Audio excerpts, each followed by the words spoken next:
आज के इस सत्र में आप सभी का स्वागत है। आज का हमारा विषय है नुक्ता। तो नुक्ता जानने से पहले हम रिवाइज़ कर लेते हैं कि जब शब्द विचार के बारे में चर्चा कर रहे थे तो हमने यह जाना था कि हिंदी भाषा में कई ऐसे शब्द हैं जो बाहर के देशों से आए हैं, या किसी भी भाषा में कई ऐसे शब्द होते हैं जो उसके ओरिजिनल नहीं होते, जो उसके ओरिजिन से नहीं होते, जहाँ से उस भाषा का जन्म हुआ वहाँ से शब्दों का जन्म नहीं होता। उस जगह पे जहाँ भाषा बोली जा रही है वहाँ उन शब्दों का जन्म नहीं होता, बल्कि वो बाहर से शब्द आते हैं। वो वस्तु भी हो सकता है बाहर से आया हो। तो जो विदेशी शब्द होते हैं उनके उच्चारण में कभी कभी दिक्कतें आती हैं, क्योंकि विदेशों में जो भाषा बोली जा रही है उस भाषा में जितने भी वर्ण हैं, हमारे भाषा में 52 वर्ण हैं हिंदी देवनागरी लिपि में, उसी प्रकार दूसरे भाषाओं में वर्ण होंगे।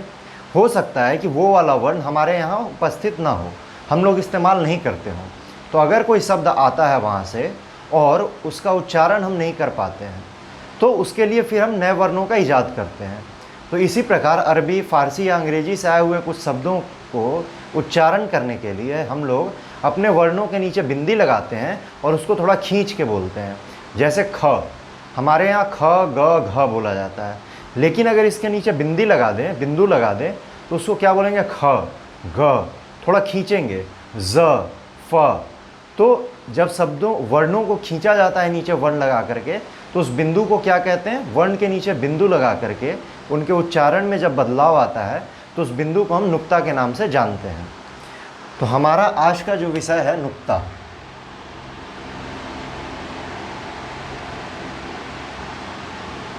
दरअसल ये नुक्ता शब्द भी अरबी का शब्द है, ये हिंदी का शब्द ना होकर के अरबी का शब्द है, जिसका कि हिंदी अर्थ होता है बिंदी। तो ये जो बिंदी लगाते हैं हम लोग अनुस्वार के लिए लगाते हैं वर्णों के ऊपर, और जब उसके नीचे लगाते हैं उसके उच्चारण को बदलने के लिए, तो उस बिंदी को हम नुक्ता के नाम से जानते हैं। तो कुछ शब्द ले लेते हैं जो नुक्ता वाले शब्द हैं हमारे बीच, जिसमें है कमज़ोर। हमारा उदाहरण जो है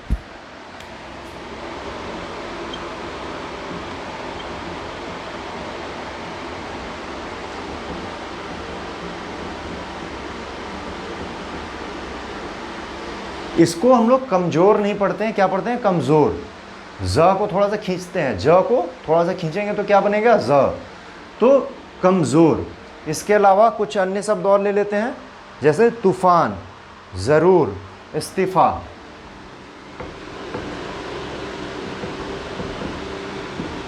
तूफ़ान, इस्तीफ़ा। जहाँ भी नुक्ता लगेगा वो वर्ण हम थोड़ा सा खींच के बोलेंगे। ज़रा, बाजार, ज़रूर।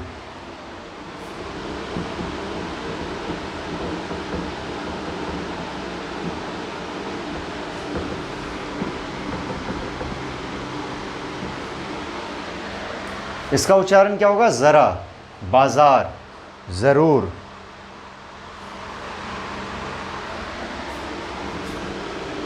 ज़ेवर, ज़ोर, फ़र्ज़। ये सारे नुक्ता वाले शब्दों के उदाहरण हैं। ये ऐसे वर्ण हैं जिनके नीचे नुक्ता लगा करके इनके उच्चारण में बदलाव किया गया। क्यों किया गया? क्योंकि ये शब्द हिंदी के नहीं हैं, या तो अरबी के हैं या फारसी के हैं, जो कहीं बाहर से आए हैं। ये हमारे देश में बोला नहीं जाता था, ये बाहर से आया, तो इसके उच्चारण को मिलाने के लिए, उस देश में जो भाषा बोली जाती है वहाँ पे के ओरिजिनल उच्चारण को मिलाने के लिए हम इस तरीके के नुक्ता का प्रयोग करते हैं। तो हिंदी भाषा में किन किन वर्णों के साथ नुक्ता लगता है? तो जिन वर्णों के साथ लगता है वो है क, ख, ग, घ, ज़ और फ। इसके अलावा दो वर्ण और हैं, ज, ढ और ढ। ड और ढ ट वर्ग के दो वर्ण हैं, तीसरे और चौथे। इनमें बिंदु लगा करके यानी नुक्ता लगा करके क्या बन जाता है? ड और ढ। उसी प्रकार क, ख, ग, घ, ज, फ। तो ये हो गए हमारे नुक्ता वाले वर्ण। जिनके साथ हम नुक्ता का उपयोग करते हैं। अब नुक्ता के साथ दिक्कत ये आती है कि कई बार हम ऐसे शब्दों का इस्तेमाल कर लेते हैं जिसमें नुक्ता नहीं लगता और बहुत गलत तरीके से कर लेते हैं। जैसे एक शब्द है तेज। तेज शब्द के क्या अर्थ हैं? एक तो प्रतिभाशाली, जो बहुत तेज हो, गतिशील हो, धारदार हो, या फिर आभा। आभा का मतलब होता है चमकना, ग्लो करना। लेकिन तेज जो है दो शब्द होते हैं। एक तेज जो हिंदी का है, देवनागरी लिपि का है, और एक तेज जो विदेशी शब्द है, जो बाहर से आया है और अब हमारे देवनागरी लिपि में शामिल हुआ है। इस तेज का अर्थ होता है आभा। वहीं इस तेज का अर्थ क्या होता है? गतिशील।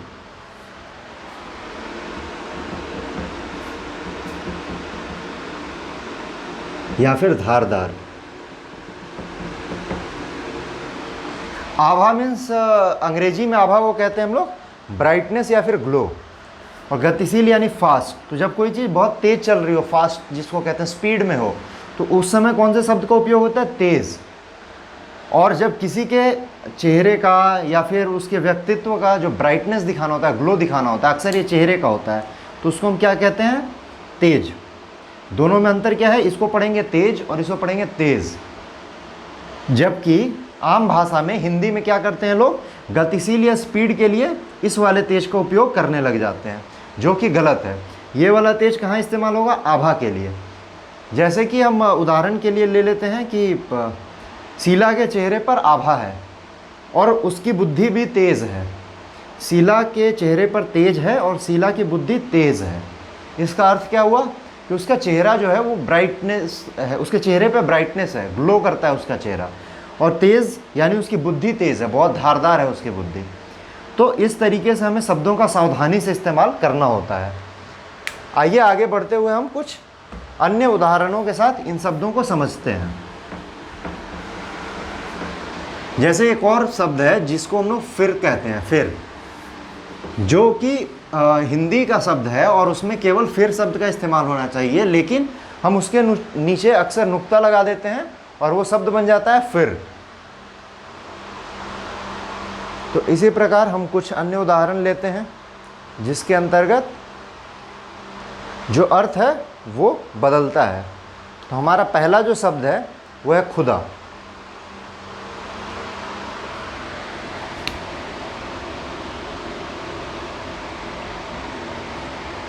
खुदा का अर्थ होता है खुदी हुई जमीन।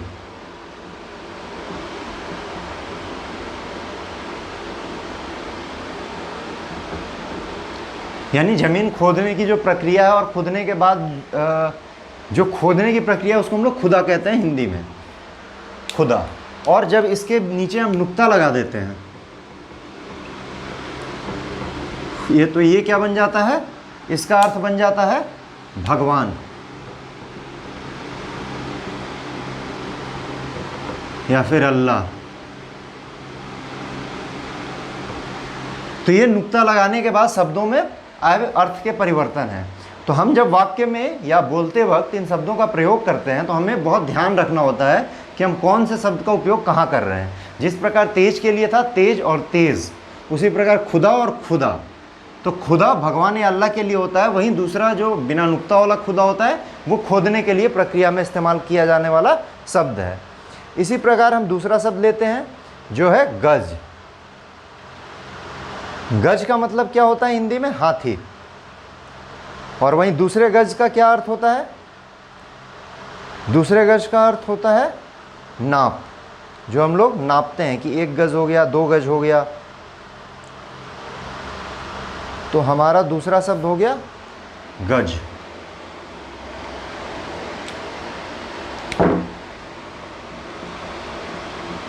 हिंदी का अर्थ हो गया इसका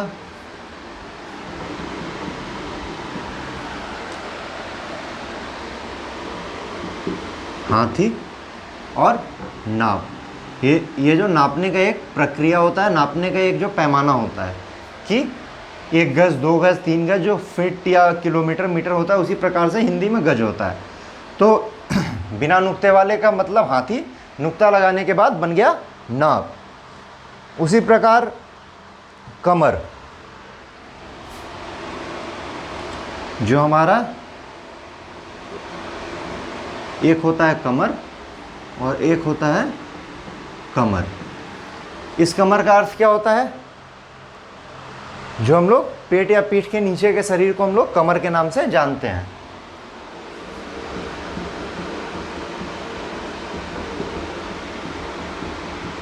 पीठ के नीचे का शरीर, यानी कि यह कमर हमारे शरीर का एक अंग है। वहीं जब क के नीचे नुक्ता लग जाता है और यह कमर हो जाता है तो इसका अर्थ हो जाता है चंद्रमा। यानी कि ये कमर जो है ये एक विदेशी भाषा है और इसका अर्थ चंद्रमा होता है। इसके अलावा हम और ले लेते हैं, जैसे किताब।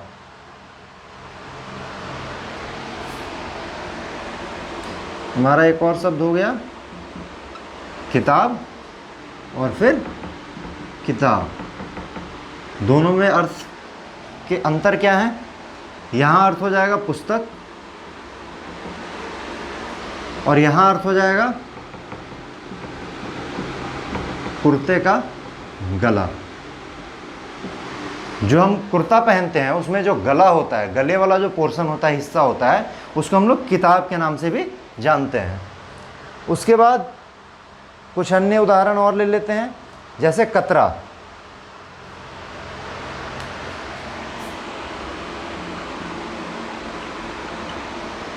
और कतरा, दोनों में अंतर क्या है?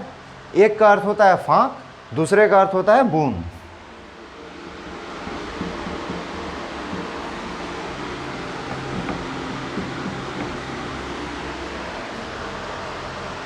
इसके बाद खसरा।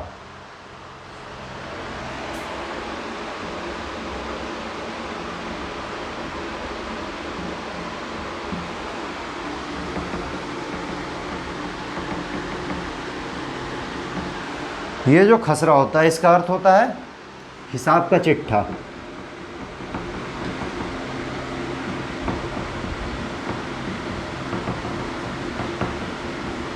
वहीं ये खसरा क्या होता है? एक प्रकार की बीमारी।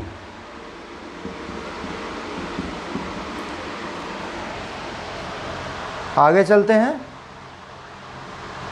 और लेते हैं खर।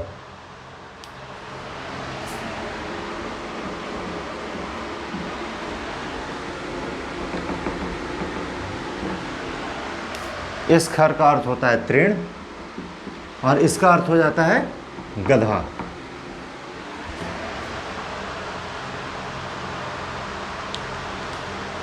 तो ये हो गए हमारे कुछ उदाहरण जिसमें कि अर्थ जो है वो बदलता है नुक्ता लगाने के साथ। अगर अर्थ नहीं बदल रहा है तो नुक्ता लगाने की आवश्यकता नहीं होती है हिंदी में, खास करके क, ख और ग वर्णों के साथ। परंतु जहाँ वर्णों के साथ नुक्ता लगा देने से अर्थ बदलता है वहाँ पे नुक्ता लगाना अनिवार्य हो जाता है। तो हम आगे बढ़ते हैं और कुछ अन्य उदाहरण भी लेते हैं। हमारा एक और जो रोज़मर्रा की जीवन में इस्तेमाल किए जाने वाला शब्द है वो है खाना। खाना और खाना। तो खाना शब्द से हम क्या समझते हैं? जो हमारी खाने की क्रिया है या भोजन। इसका अर्थ हो गया भोजन और इसका अर्थ क्या हो गया? दराज। जो अलमीरा के अंदर दराजें होती हैं जिनको हम खानों के नाम से जानते हैं, तो वो ख होता है और ये ख होता है, खाना और खाना। उसके बाद गल्ला।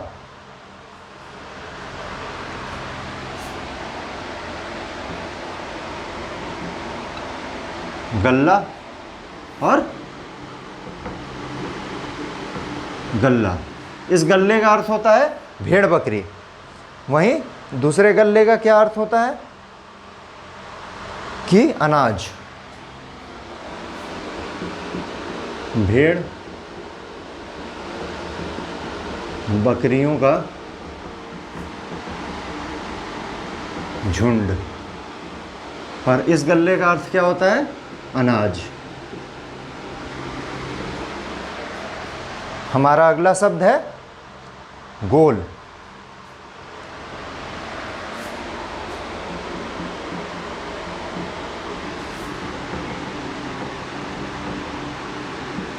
इस गोल का अर्थ क्या होता है? वृत्ताकार। वृत्ताकार यानी कि सर्कल। जो हम लोग सर्कल बनाते हैं वो गोल होता है, जिसको कि वृत्ताकार कहते हैं। और दूसरे का क्या अर्थ होता है? झुंड।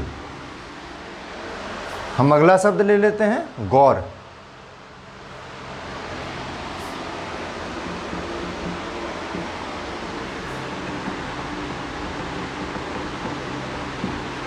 इस गौर का अर्थ क्या होगा? गोरा।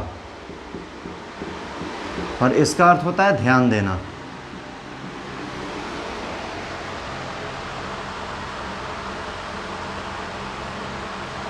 एक और है जिला।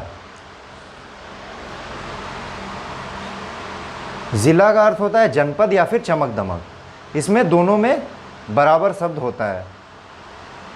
एक और शब्द ले लेते हैं जरा या फिर ज़रा। इस ज़रा का अर्थ क्या होता है? थोड़ा। और इसका अर्थ होता है वृद्ध यानी कि बुढ़ापा, वृद्धावस्था या बुढ़ापा।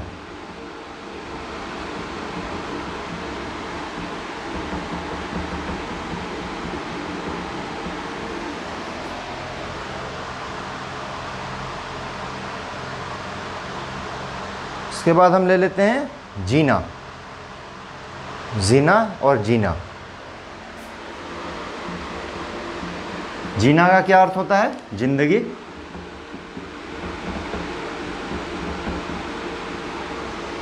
वहीं जीना का क्या अर्थ होता है? सीढ़ी। आम बोलचाल की भाषा में हम लोग इसको जिन्ना भी पढ़ते हैं, लेकिन ये क्या होता है? जीना। उसी प्रकार जंग।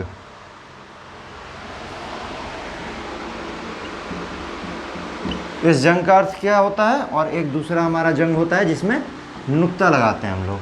तो इस जंग का अर्थ होता है युद्ध। और दूसरे जंग का क्या अर्थ होता है? मोर्चा।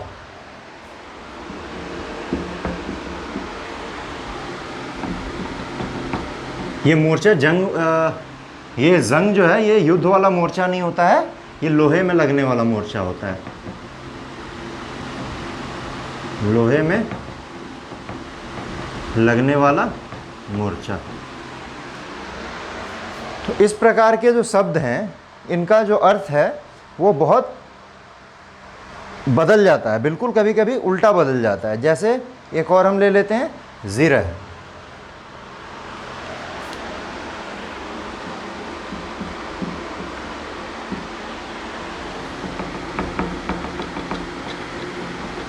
इसमें जिरह का जो अर्थ है वो होता है काव्य। और जिरह का अर्थ क्या होता है? जख्म।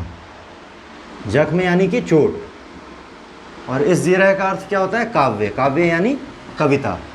तो इस प्रकार के जो शब्द हैं हिंदी में, नुक्ता लगाने के बाद इनका जो अर्थ है वो बिल्कुल बदल जाता है। तो कुछ मुख्य शब्दों के उदाहरण के साथ हमने नुक्ता को समझने की कोशिश की। तो आगे जब भी हम कोई शब्द इस तरीके का उपयोग कर रहे होंगे बोलते या लिखते वक्त, तो हमें इन शब्दों का अत्यंत बारीकी से ध्यान देना होगा कि हम कौन से शब्द का उपयोग कर रहे हैं। हम नुक्ते वाले का कर रहे हैं, बिना नुक्ते वाले का कर रहे हैं, उससे वाक्य पे क्या प्रभाव पड़ रहा है इसका भी हमें ध्यान देना होगा। तो आगे मिलेंगे नए विषय के साथ, तब तक के लिए धन्यवाद।